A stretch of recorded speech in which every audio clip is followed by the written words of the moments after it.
Thanks, everyone. Again, thanks for staying on a Friday afternoon before midterm exams.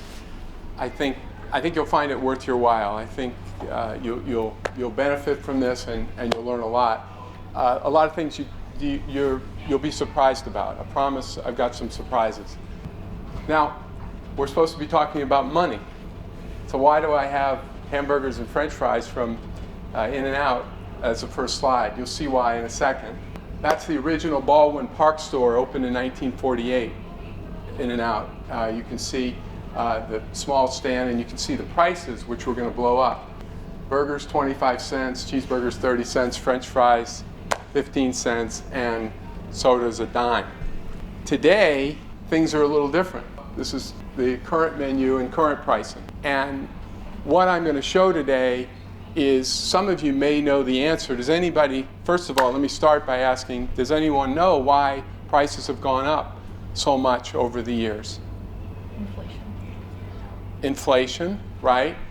But does anybody know beyond inflation, what's caused the inflation? The U.S. was taken off the gold standard.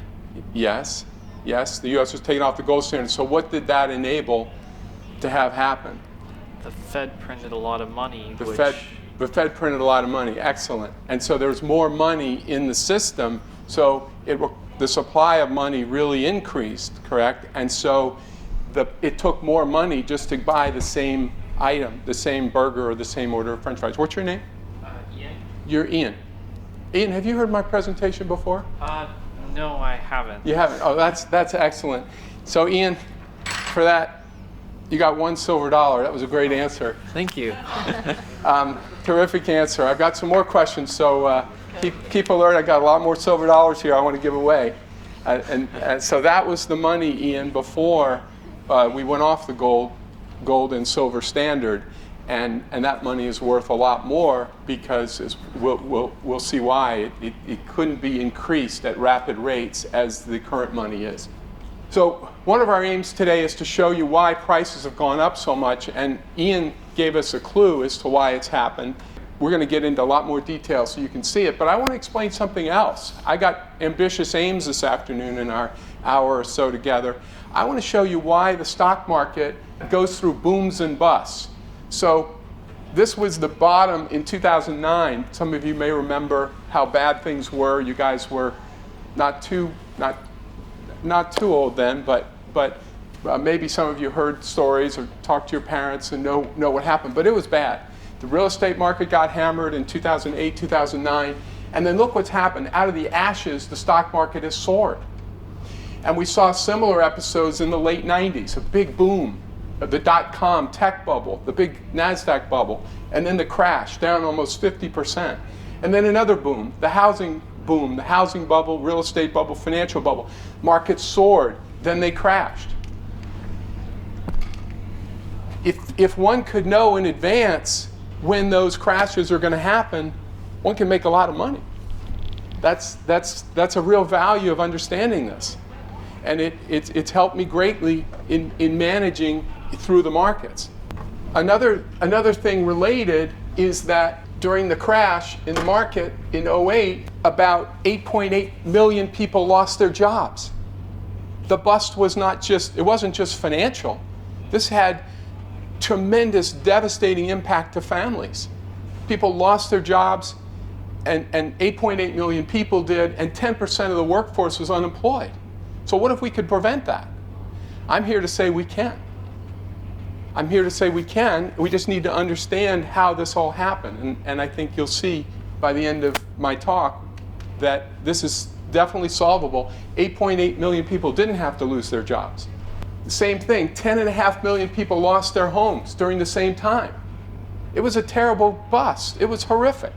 There was a movie that came out with Ryan Gosling, Steve Carell, on the stock market bubble. The Big Short. I don't know if anybody saw it, but anybody who hadn't seen that movie, it's hilarious, and it's so informative as to what happened. And here we saw 10.5 million people lost their homes. So in addition to the 8.8 million people who lost their jobs, 10.5 million people lost their homes. So This is important, and we can understand this by understanding the nature of money. Here's closer to home. Newport Beach home prices. Up, booming in '08, down, they dropped in half. Prices in Newport Beach here dropped in half. The average home, over 2 million, dropped to below $1 million during the bust. So this is dramatic. And as you guys get older and start to get homes and own stocks and get jobs, it's going to be even more relevant, but I sense some of you can appreciate the importance even now. Apartment buildings, office buildings, shopping centers. During the bubble, they soared, and then the crash, they dropped almost in half. So these are sound investments in many cases, dropped in half. How could this all happen? Well, to the answer this question, I think the best way to answer it is to go all the way back to ancient Greece, Lydia, which was Western Turkey, Ionia, which is a colony, Greek colony off the coast of what is now Western Turkey. I think we really got to get down to fundamentals to answer those questions. We've got to really go back and understand the roots of our monetary system to understand how so many people lost their jobs, how so many homes were lost, how the stock market crashed. I think the answers are all there, but we've got to dig, because the reason the answers aren't well understood today on Wall Street and in Washington is because they haven't gone back. They don't understand the roots of money. They don't understand the nature of why prices have risen and much more than that, to follow on to Ian's point. This was a gold and silver coin that was created back, we have to go back to 650 BC, 650 to 600 BC to see this coin. Now, by our standards, it's pretty crude. It's about the size of a dime, to give you an idea. But it's a little thicker, and it's got these little pebbles in it. And the idea was gold and silver were found in streams, and the water ran over it, and it created these natural pebbles, and they tried to capture that theme. But I got to take a step back even further and ask you guys, just to understand, first of all, why it is that we need money. Why money didn't, initially trade was done through barter. People would just trade with one another. If you were a farmer, you would trade your goods with the person who made arrows or spears, and you would just trade with barter. What can anybody answer why money was a help? Yeah. I'm guessing it's for a multitude of reasons. First of all, goods perished. A lot of early agricultural goods would die off in a short while of time, and so they need a way to preserve their values and their goods. Right. Another way is that sometimes you just don't want to trade off, but you want to have the ability to trade off later. Yeah. This ties into the first point. Because goods perish, you might not have the ability to trade it off if you wait, so you take money. And third of all, it's a unifying system that makes it easier for everyone to just do trade. Right. Right. So facilitated trade. That's very, very good. What's your name? Jeffrey. Jeffrey.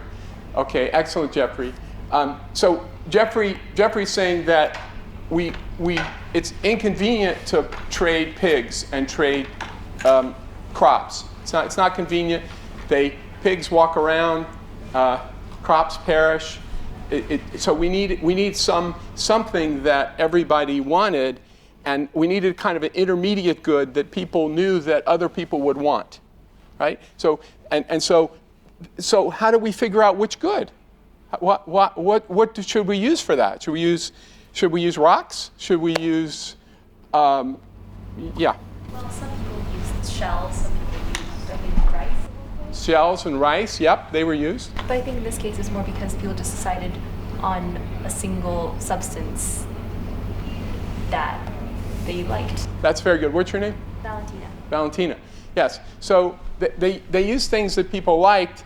And I would go further. The things that they had just like when you're figuring out how to pound a nail, you want a hammer to have certain qualities. It needs to be really hard, and so it can smack the nail, and needs to have a handle on it. You need a little leverage so you can. So a hammer has a nature for pounding a nail in. Well, whatever we're going to use as money has to have a certain nature that make it readily usable as money and practical as money. So you guys have touched on the points. Gold and silver, which were the two that the marketplace chose, were picked because they were durable. They didn't perish. Gold doesn't corrode. They were uniform in quality. So you could recognize an ounce of gold or a gold coin, and everyone would recognize it. It could be easily tested to see if it was genuine. So it was scarce. We couldn't have iron ore be money because it'd be weighted down trying to carry big sacks to the market. It had to be really, really scarce. So gold and it has all of these characteristics that the marketplace identified, and it chose to use gold and silver as money because of their characteristics. So it's really the nature of gold and silver that make it ideally suited for money, and that's what the Bitcoin crowd missed. It's really important. It's what the crypto crowd missed. They thought, look, all we have to do is get everyone to use it, and it's just a social convention. And then it'll be money, and then it'll be worth a lot, and we'll all make a killing. Many of Sage Hill students were trading Bitcoin and cryptocurrencies, and but that was the mistake they made. They didn't realize that you can't just. It's not just social convention. It's not just, well, today we're going to decide to use cookies as money. Tomorrow we're going to use automobiles, or next day we're going to use virtual currency. It didn't work. It won't work, and because the whatever you're using has to really work as money, and it has to have a certain nature. And so if you look at the nature, gold doesn't burn in a fire. You can go up to, I think typical house fire is 1100 degrees Fahrenheit. Gold doesn't melt. It takes around 1900 degrees to get it to melt. So, and as we'll see, I have quite a bit of gold here that was on the bottom of the ocean with salt water and everything for 100 years. Looks just as beautiful today. Okay, this is the first gold coin ever made. This is King of Lydia, was named Croesus. Anybody heard the term rich as Croesus? Croesus was the richest man in the whole that part of the world. And this coin, we're going to pass around so you can see it. It is a genuine coin. This coin, because of the scarcity and because it was the first gold coin ever made, the king of Lydia figured out how to separate gold and silver. So before they occurred naturally together as electrum, gold and silver did, so it was found together, but he figured out how to do the chemistry to separate them. That coin, I don't want any of you to run off with it, make a break for the exits. That coin's worth about $150,000 today because of the scarcity value. So it's a very special coin. It can be found in museums. It's a tremendous coin, and Croesus made it all happen. He started the move to gold money. So the back of it, you'll see, notice on the back it's punched in, so it's really, really crude. By our standards, we could put images on the front and back of our money. They didn't know how to do that yet, so they just punched it in, as you can see there. Just to step back for a second, if we go through the whole periodic table of elements, those of you who studied chemistry here, or just science in general, are familiar with the periodic table of elements. If we go through this whole periodic table, we can start to see that there's gases, there's metals that are very more plentiful, there are substances that aren't stable, that couldn't make it as money. And so you can see, by process of elimination, there is no other choice in the end. If you go through every element in the periodic table, you through the process of elimination, there's mercury, there's helium, there's all kinds of things that you can see, there's copper. None of them would work as money. And that's what's so ingenious about the marketplace and how it gravitated toward gold. Okay, moving on to Persia, the next major empire. This is Darius the Great. He was the son of Cyrus the Great. Some of you know about the Cyrus cylinder. Darius was his son, and this coin was the first international coin. It circulated all over Europe. And of course, they admired fighters and soldiers, so he put a warrior on the front. Okay, this is one of my favorite coins. This is from, we have an example of this. This this is from Olympia, where the Olympic Games originated. And this was the coin that was minted in Greece from the town of Olympus. This was used as money, and of course they were very proud of the Olympic Games, so they have a coin, and that you can see an eagle on the front to symbolize speed and power and grace. And that coin is terrific. It's old now, but it's still in pretty good condition. Okay, now we're getting to the guys that you know more about. Alexander the Great. The Alexander, of course, you know who he was. He conquered all of the area in the Mediterranean and beyond, and he's a great warrior, great thinker, great leader by the standards of the day. Okay, this is one of my favorites. This is the great empire of Egypt. This is Ptolemy II. And what strikes you about Ptolemy when you first see him? Anybody? The crown spikes. What? The crown spikes. The crown spikes, but something more, it hits you even more directly, quickly. Big face. Big face, right? He's plump. He's well fed, because of course they wanted to project the image that Egypt is a successful empire. It's a successful country. People are well fed. The Nile River yields bountiful crops and food, and it's a great place to live. So part of this is their effort to try to promote their own country and to promote themselves as leaders. So you can see his well-fed appearance. And then on the back is a cornucopia, and cornucopia symbolizes abundance and prosperity. Julius Caesar, Rome. We're moving into the Roman Empire. So this coin is known as an aureus, and it's the gold coin of the Roman Empire. Hadrian they built Hadrian's Wall and really represented the peak of the Roman Empire. Hadrian's Wall was all the way in northern England, in southern Scotland. Some of you may have seen that, or some of you will see it at some point. That's when the empire extended all the way into northern Europe. Okay, Antonius Pius, right here. This is one of the most important coins, I think, in history as it relates to the nature of money. This will be really important, especially to you, to those of you who are politically inclined. You'll be interested in this, because Rome is known as the father of the welfare state, because you've heard the term bread and circuses, the idea that the Roman emperors thought their responsibility was to provide bread, food, and circuses, entertainment to people. Well, this coin symbolizes that. This is Pius here. This is the emperor on his throne. There's his assistant, Libertas. And Libertas, you can't make it out, but Libertas has a scoop. And the scoop, she's scooping into a big barrel in the public square. And in the barrel is money, is cash, is denarii, as the term denarii, their coin, their silver coin was a denarius. So she was scooping out denarii, and she was giving it to a citizen who had his or her toga, it looks like a woman, her toga outstretched. So here was the emperor starting the welfare state process. And this is captured in a coin. I think it's so eloquent and so vivid what is going on here, and it really changed the nature of government forever, as we'll see. I'm going to run through these kind of fast, but I just want you to get the idea here. We're later in the Roman Empire now. This is Severus, and again, this is an aureus.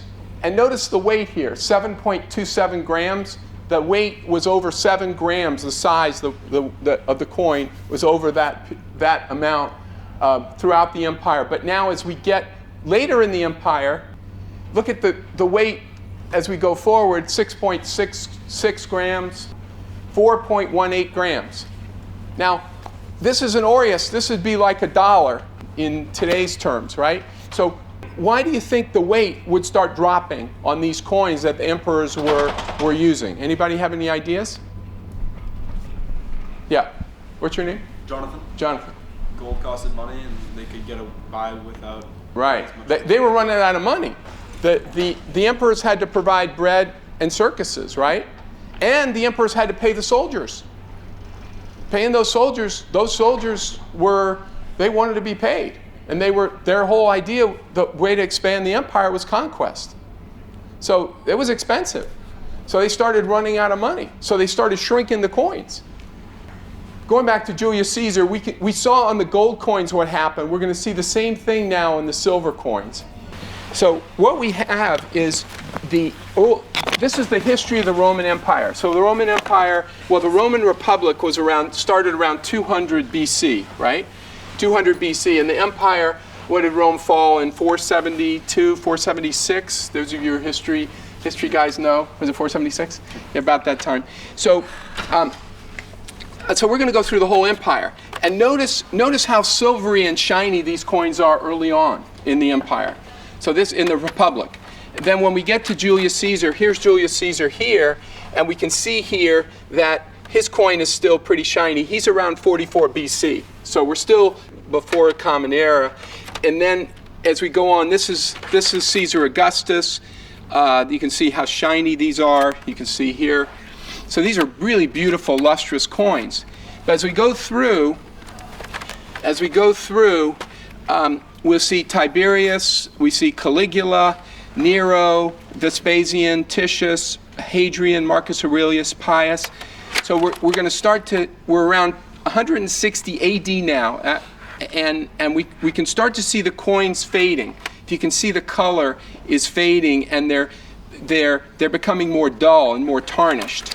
And especially here, you can see these coins late in the empire. This is around 260 AD. Constantine the Great, the emperor who brought Christianity to Rome, to the Roman Empire. You can see his coin here. And these coins really start to get dull. You can you guys see those in the back? See how it changed?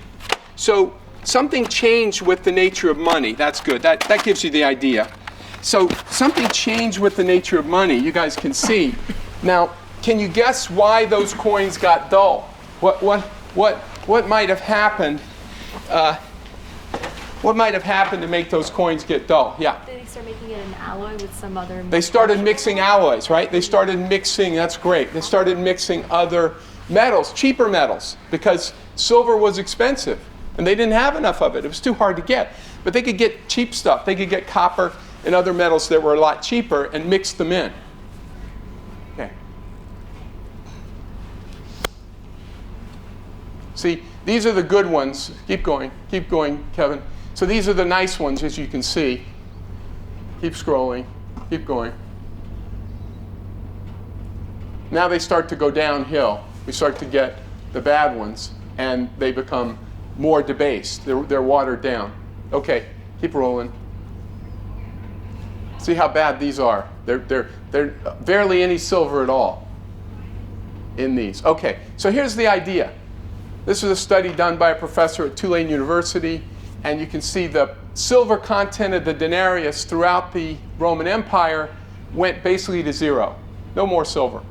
So these coins were passed around. And can you imagine if you're a soldier and you're risking your life, you're fighting for Rome, and you're now paid in one of these little these coins that have no silver in them. You're not too happy about that. So what happened was the wages had to go way up. The emperors had to pay the soldiers a lot more. As the silver content came down, they had to give a lot more coins just to get the soldiers to fight for them. This is Irene. She was the first female emperor, full emperor, in the late in the Roman Empire.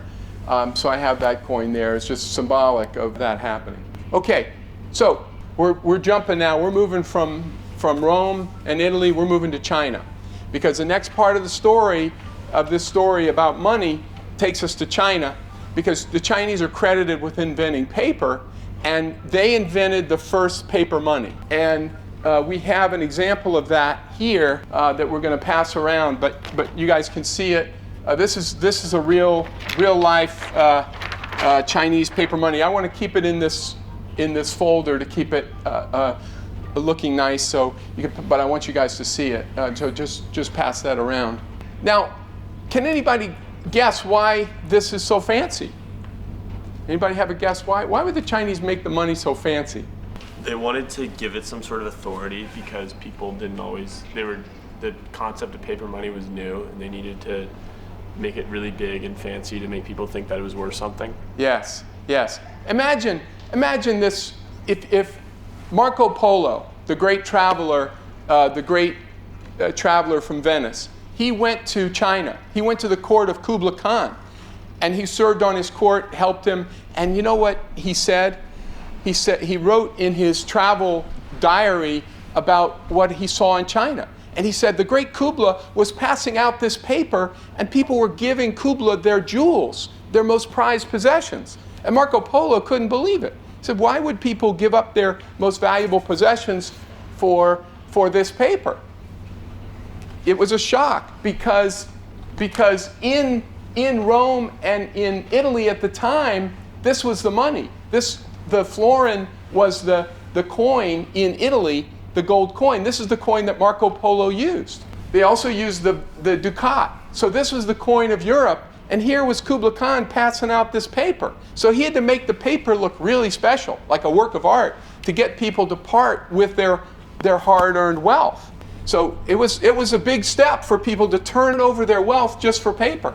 And as the Chinese found out, there were 5 different Chinese dynasties from around 800 to 1400, and each dynasty tried paper money, and the paper money went to zero 5 times. Wiped out. People lost everything in this paper money. Everything. Lost their whole fortunes. It was terrible.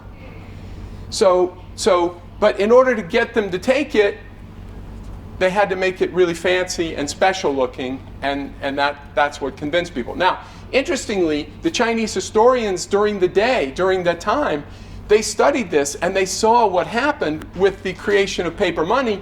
Initially, when the paper money was created, the emperors created the paper money, there was a big boom, just like we've seen in America. There was a big boom because a lot of paper money was created and a lot of spending was done. Imagine I handed out, I've got a lot of cash here, but I don't have quite enough. We're going to see this in a second. But imagine I had billions, and I was going to just hand the billions out to you guys here today. Well, imagine the boom that would be created in Newport Beach, in this area, right? The spending. You guys would go, I bet you guys could do some damage. I bet you guys could spend some money.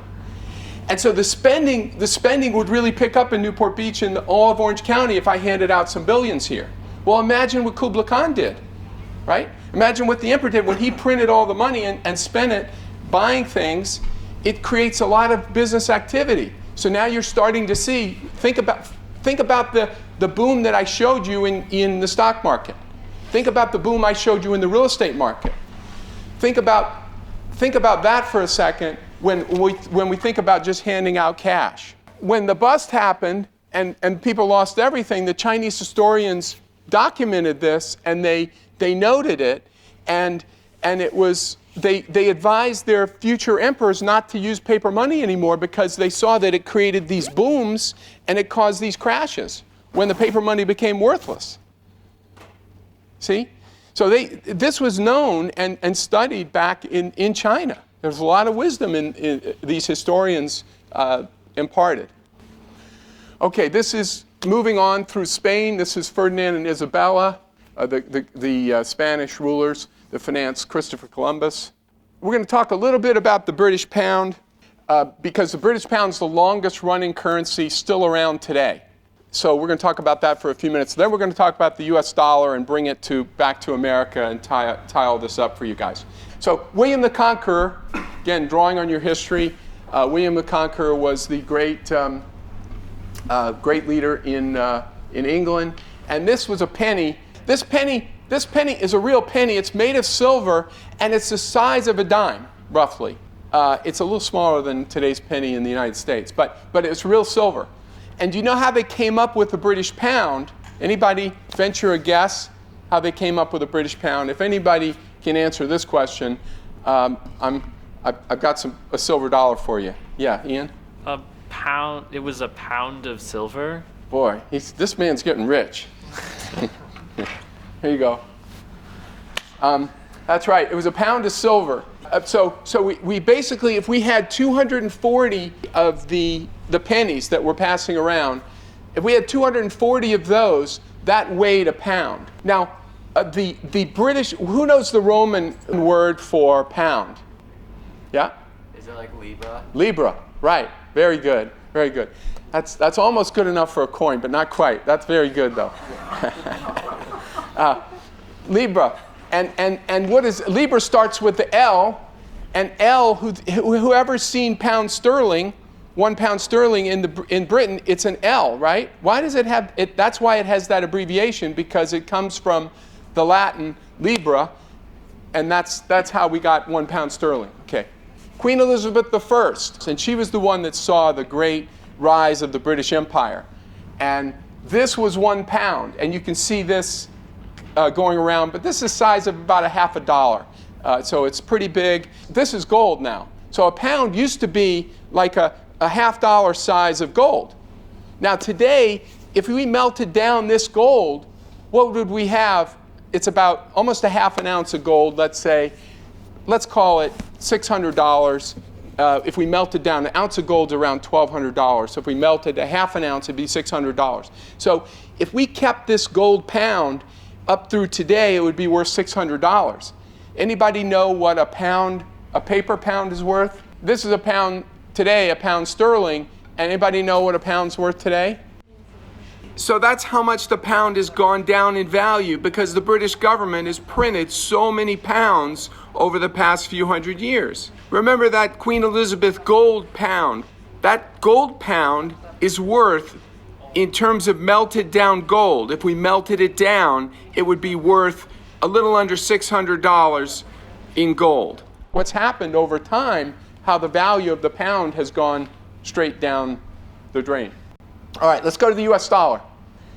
Let's look at the origins of the US dollar. The dollar really came from the Spanish coin, the 8 reales, and the Spaniards conquered Latin America and Mexico, and as they did, they got all the silver mines. So they made silver coins about the size of our silver dollar today, the old silver dollar that that many people still have. And then the Germans at the time in Northern Europe, they were using a coin called the thaler.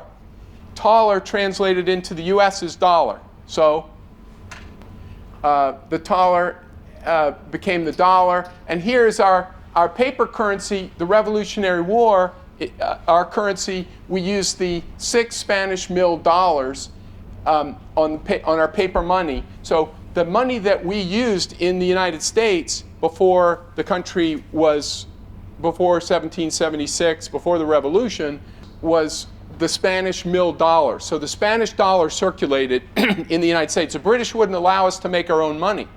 They said, no, you got to use, you can't, you're just a lowly colony, you can't make your own money. You got to use our money or use someone else's money. So we use the Spanish dollar.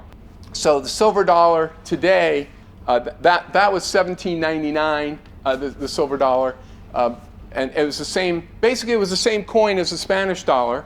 And in fact, in Great Britain, this coin looks the same as the Spanish dollar. Interestingly, look at this. This is King Carolus, King Charles of Spain, on a British dollar. How could that be?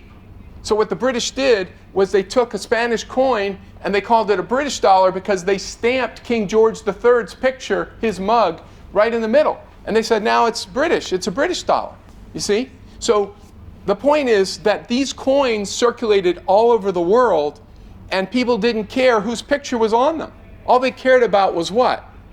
The silver in it. All they cared about was how much silver was in it and what was the weight, right? They didn't care if it was Spanish, they didn't care if it was German, they didn't care what. It was universal. It was used all over the world, and that's the unique thing about gold and silver, is that they are traded and used all over the world. Now the really fun part.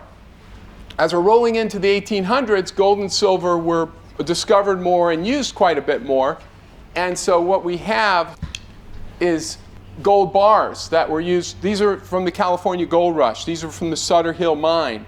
These were discovered not in this form, but they were made into bars by a company, by Kellogg and Humbert. They were two enterprising men who made a company, an assaying company, and they weighed gold and silver, and they created these bars. So these came from the Gold Rush, Northern California. The thing about these two bars is that these bars were going to be made into gold coins. They were put on a ship, the SS Central America, outside of San Francisco, and the idea was to bring them to New York so that they could be made, gold coins could be made out of these.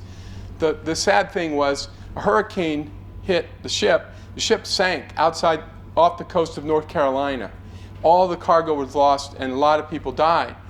Well, 100 years later, divers and explorers found these bars and coins, and that's why we have them today. There aren't many of them. There's about 400 of these bars in existence.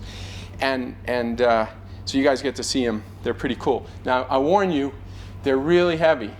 Oh, yeah. Feel how dense it is.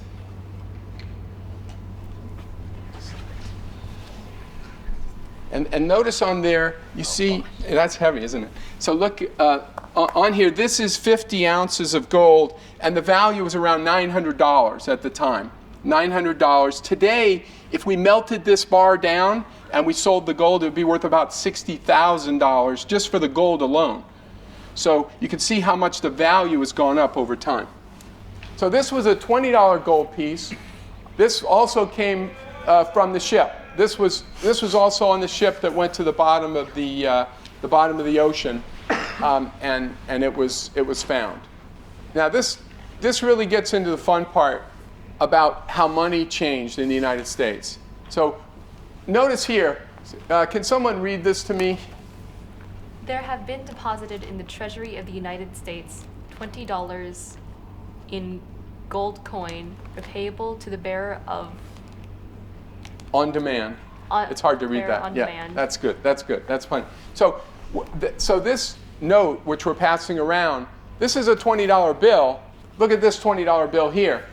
The same idea. $20 in gold coin have been payable to the holder. So a paper. This goes back to Kubla Khan, right? How are we going to get people to take the paper?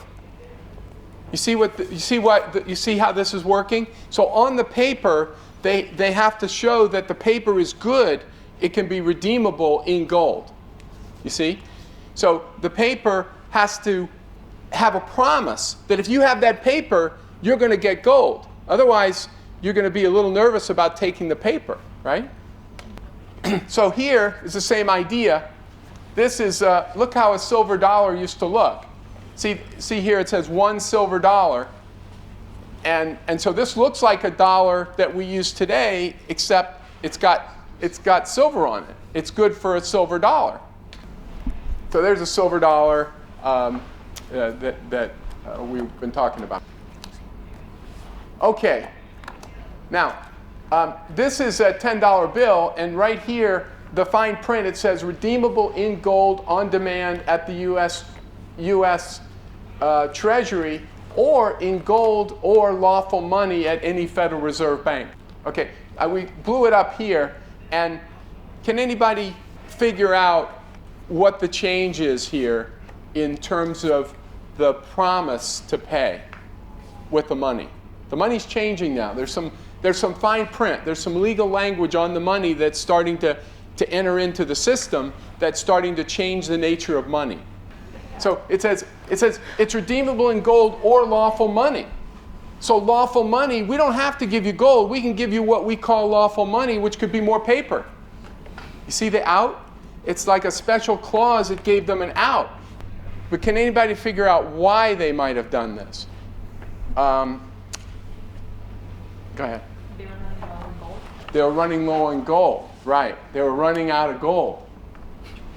And can anybody figure out why they were running out of gold? Possibly to fund the war. To fund wars, right? That World War I, that was a big expenditure. So you can follow the history. This all ties so well into history for you history students. World War I was expensive.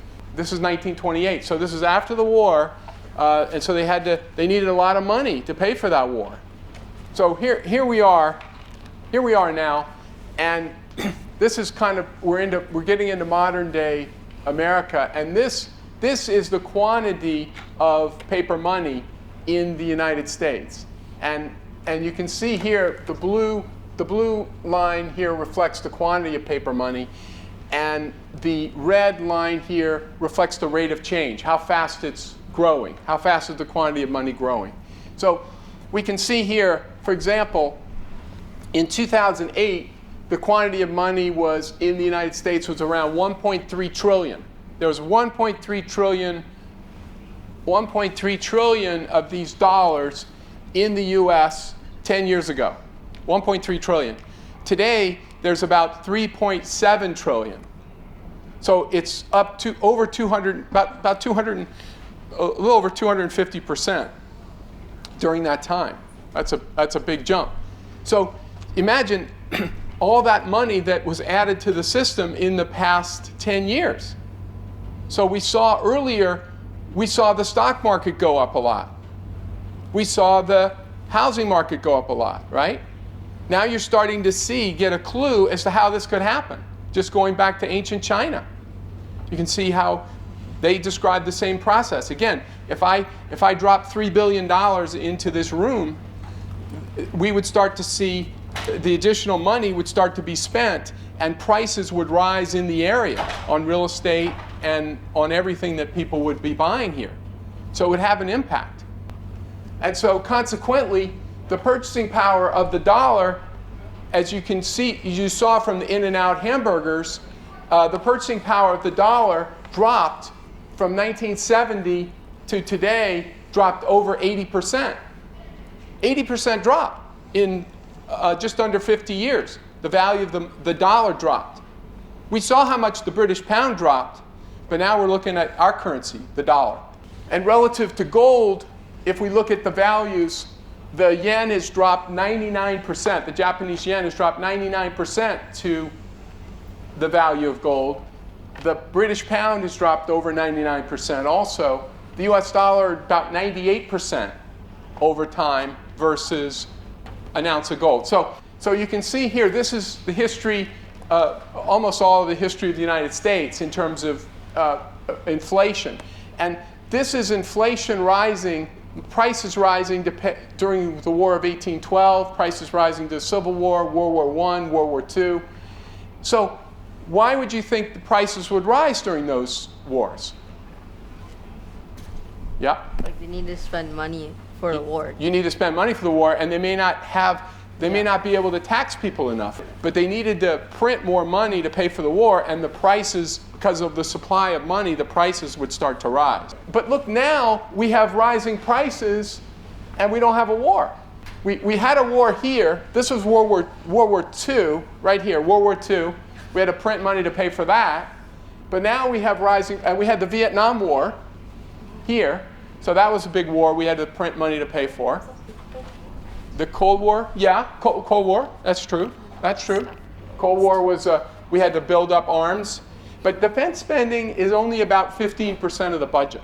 It's not a big part of the budget compared to other kinds of spending. So what we've got today, if we go back to, remember the coin I showed you early on with the scene of the birth of the welfare state in Rome?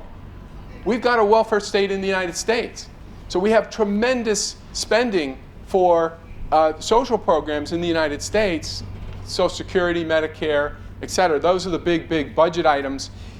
So we need to pay for those.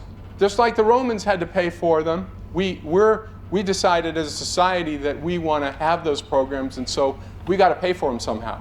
And the way we don't have enough, if we can't raise taxes enough to pay for them, so the easier way is to print these to pay for them, right? This is a very powerful weapon for people in power because they get the money they need to pay for their programs. Remember the Roman emperor, he needed money to pay the soldiers. Same thing in the United States. We just have different objectives, different things we're spending the money on. Just to summarize this, what we had right here in 1933, we went off the gold standard in 33, and the reason we went off the gold standard was because we were spending too much money. We didn't have enough gold to pay for it. So once it used to be that $20 bill could get one $20 gold piece, right? That one gold coin which I showed you. But after 1933, the government said, we're defaulting. We're not honoring that promise anymore. We used to promise you we're going to pay you the $20 in gold that you had the paper money. We promised you we were going to pay, but we're going to break that promise. We can't do it. We don't have enough money. We don't have enough gold. But there would have been a war because foreigners owned our dollars. Foreigners would say, France, Britain, they all owned our dollars, and they said, hey, wait a minute, you guys promised to pay us in gold. You can't just pay us in more paper. We'll go to war over this. You can't do that to us. So the French were really mad. And so what we did to them is we said, okay, we're going to still pay you, but when you have to bring us $35 to get 1 ounce of gold. $35 to get 1 ounce of gold. It used to be $20. It used to be all you needed was a $20 bill to get an ounce of gold from the United States. Now you need 35. Then Nixon in 1971 came around, and Nixon was really panicked because we were running out of gold, because the foreigners were saying, okay, we'll give you $35. We'll take you up on that. We'll give you our $35, and we want the gold. So what was happening? The foreigners were coming in, bringing their dollars by the truckload because they wanted the gold. And they didn't want the paper dollars. Can you figure out why they didn't want the paper dollars? They weren't backed by anything, right? And they knew what was coming. They knew they could smell this coming. They could smell the big inflation coming. They could smell they were about to get hosed. They were about to get burned. So what did Nixon do? You guys have to Google this. It's the best thing. Nixon was a scoundrel, and you can see his dastardly nature. If you go on YouTube and you Google Nixon's speech to get off the gold and break the promise to pay in gold, he gets on television. He has the audacity to get on television and tell us that he's worried about speculators attacking the US dollar, and for the good of America, he needs to temporarily suspend redemption of the dollar into gold. This is going to be a temporary measure. We won't have people attacking the good people of the United States of America, he said. He tried to couch it in terms of nationalism, and he's really protecting us. And really, he was running out of gold. And it basically was a run on the bank. Everyone wanted their money out, and he didn't have it. So he tried to shut the window and break the promise, and it all fell in on his head, because then the dollar crashed, and we had a tremendous amount of inflation because people figured this out. Okay, so we're getting near the end. I'm going to have time for questions, but I want to show you these last couple of slides, because this is where the rubber meets the road. This slide here shows the quantity of paper money, the growth in paper money. This is the US dollar over time back to 1930, and you can see the dollar, the supply of dollars going way up, the rate of change 15, 20% back, and look in this time here. This is what was going on historically. This was during the Depression and World War II, and so look how many dollars they were printing during that time. Do you see why? You see why they were printing so many dollars? They were trying to bail us out of the Depression, and they were trying to pay for the war.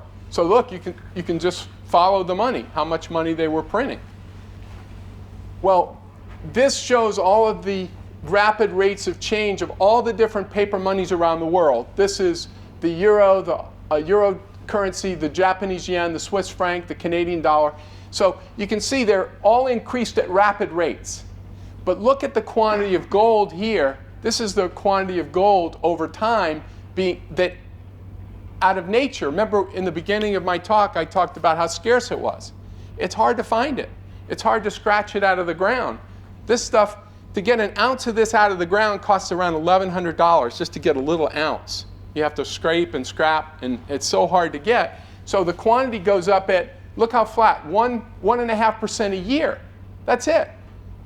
So if I'm mining gold and it's increasing at 1.5% a year, and I can print paper money at 5 to 10% a year, you don't have to have a high degree in mathematics to figure out which one's going to hold its value better, right? So you can see what's happened over time. This is the gold market around the world. Take a quick look at this. This is gold priced in every currency around the world. You can see It's hard to see this. Can you guys read this? So this is the British pound, euro, Swiss franc, Danish krone. So this is like a modern financial terminal. Like, anybody heard of Bloomberg terminals? Yeah? See, yeah, some nods, okay. So on a terminal, on a financial terminal, you'll see this kind of setup where every currency, the price of gold is quoted in every currency. Because in the financial markets, we want to try to make money for our clients. So we got to understand how money is rooted and how it works. If we had the internet on here, you'd see these prices changing by the second. These would be live pricing. They'd be changing by the second. You'd see the prices changing in every currency around the world. It's remarkable. And let me ask you a question. Do you think we care if the governments around the world are using gold as money, as financial people? Do I care about that? You can tell by the way I'm asking the question, I don't. I don't care about that. All I care about is what the nature of money is. I don't care if the United States says gold is money. I don't need to ask them that question about what money is. I already know the answer because I've studied it and I know the market. And other people have done the same thing I've done. So we're not looking to governments. Gold is trading as a currency all over the world, irrespective of what governments are doing. And this captures it, I think, best. You can see all the gold that's ever been mined in the history of the world right here. It's a cube, 21 meters cube. It could all fit in the infield at Angel Stadium or Dodger Stadium, right in the infield, where the pitcher's mound is and inside. That's it. So this and all of it that's ever been mined is that big. Imagine that compared to Big Ben, Eiffel Tower, or a truck. I mean, it's a shocking thing to see and to realize that it's so scarce, and that's why it's so valuable as well. We're getting near the end. You guys have been great. You had a lot of patience, and I hope you found it worthwhile. But this captures going back to what I promised at the beginning, because I promised two things we would understand. I think one is really clear why prices have gone up so much in the paper currencies around the world historically. But the thing that's not so clear, it's a little harder for people to understand, is why, when the quantity of money goes up, why does the stock market boom? And why does the real estate market boom? And when the quantity of money goes in the other direction or slows down dramatically, why do we have busts? Why do we have these dramatic drops in markets?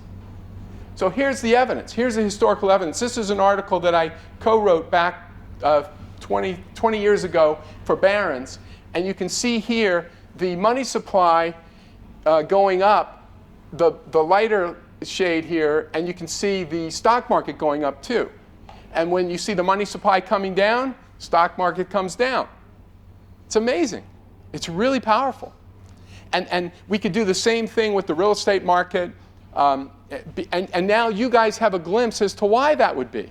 Because stocks and real estate, they're all priced in these. And if all of a sudden the quantity of this stuff doubles or triples, everything that's valued in these dollars is going to cost more. Does everyone see that? So in Zimbabwe, they've gone at it big time. And there's a $20 trillion note. Those of you who have seen those, some of the Zimbabwe notes, but that's how dramatic it can become. Voltaire said it best. Voltaire, the great French thinker, he said, in the end, all paper money goes to its intrinsic value. Think about that for a second. All paper money goes to its intrinsic value. And so what's the intrinsic value of a piece of paper? A very fraction of a cent. This will surprise you. It shocked me when I first heard it. I couldn't believe it. Every paper money throughout history has gone to zero ultimately.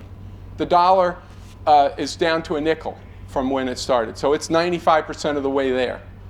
The Chinese did it, like I said, 5 times to zero back in the old Chinese dynasties. Today, modern day China has seen their money go down. The past 100 years, they've seen their money go to zero twice. So you might ask yourselves now, as you're studying history and as you're studying government, why do we have this system? Why don't other people know what I know? Why does this go on? Why do we permit this? Imagine I were president and I said, okay, we're changing. We're going back to gold as money. We're not going to print any more paper dollars. Who would be upset? Everyone. Everyone. Yeah. Well, banks would be, yeah, banks, that's a very good point. The reason banks would be upset is because who gets bailed out in these busts? When we have these terrible busts, who gets bailed out? The banks, by the ability of the government to print new cash, right? So they don't want to get off this system. Who else would be upset by this system changing? Going back. Remember, what I'm talking about is not that radical. I'm talking about going back to the system that was used for 2,500 years. Remember, we've been through a whole journey here. We've been back to ancient Greece, Rome, Persia. That system was used, gold and silver were used primarily as money for 2,500 years. So that's a system I'm saying functions better and would be a big improvement. Yeah. Or like the government in general. It would be probably really hard to change back since, like, let's say like they needed money, they could just print it, but gold, you can't really print it. That's really good. What was your name? Max. Max. Okay, Max. You didn't catch it? Yeah. Okay, so that's a really good point. Look, I'm going to step on some toes here, but imagine this is nonpartisan. President Bush, he wanted a prescription drug program for everyone, or for Medicare. I can't remember it exactly. But so how is he going to pay for it? If he came to every one of us and said, hey, we're going to raise your tax, I got this great idea, we're going to prescription drugs for everyone, but we're going to raise your taxes. You say, well, I don't know. I mean, I think that's a good idea. And some of you would say, yeah, gladly, I'll raise my taxes. But many of us would say, you know, taxes are really pretty high. I don't want to pay for it. So what does he do? It's the money. He prints the money. He doesn't come to you and say, we're going to raise your taxes. He just says, okay, we're just going to have a prescription drug program. It sounds great. And everyone says, yeah, that sounds good. And people haven't thought through. They don't understand any of this. Can you guys see that? You see that that politically there's a real interest, just like the Roman emperors. They wanted to debase their silver money and gold money because they wanted to provide for their soldiers. They wanted to provide for their people. You see, it's so tempting. It's like a drug almost. It's hard to get off of it. Once you're on it, you don't want to get off. And so that's kind of where we are. And to get off of it would require some pain initially, and no one wants to go through that process. I want to just to finish with this and say that if the marketplace were allowed to work here, and the government were to say this, all that would really have to happen for this to be, I think, for a solution, is the government would just allow freedom of choice. If the government would say, guys, if you want to use these, have at it, great. If you want to use gold and silver, great. You're free to use whatever you want to. If the marketplace were allowed to work and the impediments weren't there, the current impediment is for gold and silver, if you use them as money, each time you buy gold or silver, you're supposed to keep track of what you paid for it, and then when you sell it, you have to pay tax. Right now, that's the current law. So the laws are set up against gold and silver being used as money, because if I buy a silver dollar and I try to go spend it, then I gotta record a tax price I paid for it and the price I sold it for, and I gotta pay tax on the gain. That's what the law says. If that law were repealed, and on the basis of that, there shouldn't be a law on you choosing the money you want to use, and if you want to go to the store and the store was willing to accept gold and silver, which they would if the market were allowed to work, then you see how we could move to solve the problem, because then people would get to choose for themselves what they wanted to use as money, what they want, because if those of you who thumbed through the banknotes, you could see there were gold banks, and banks would accept gold. Gold deposits could be taken in, silver deposits. One way to solve this problem is let the market decide. But right now, can you think why the government doesn't want the marketplace to work here? Yeah. People don't want to get back on the gold standard Yeah. because their politicians have this entrenched interest. Yes. You can promise people anything. Yes. Puppies, rainbows, Yes. unicorns, whatever. Yes. If you have free floating money, you can just keep printing money. can print But if it, there's a yeah. gold standard, you have to raise taxes. Nobody wants that. Nobody wants taxes. It's too obvious. It's too in your face if you got to raise taxes. So that's excellent. That's really, really good. All right. So I think you guys you got the idea here. I think I've hammered the themes home well enough, and you guys have been very, very good. I'm impressed. It's Friday, 3 o'clock. Yeah, I'll let you guys go. Thank you.